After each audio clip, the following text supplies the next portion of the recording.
What's up guys, JG-Pyro here, coming at you with another demo. So we got a 200-gram cake by Elite Fireworks, part of their Prime series. It's H-Town Madness. This is kind of one of their classic cakes that everybody, at least in the Houston area, knows. It's a pretty darn good cake. Let's take a look here. And you got 16 shots, up to 110 feet. And we got some pictures of the effects there. It's got a nice size breaks as well as a good amount of crackle in this cake. And they do have the QR codes on all their cakes.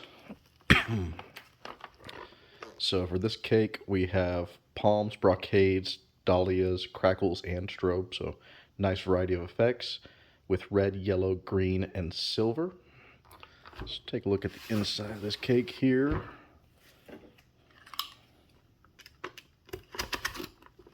So I'm pretty much standard layout, I think, for the shots here.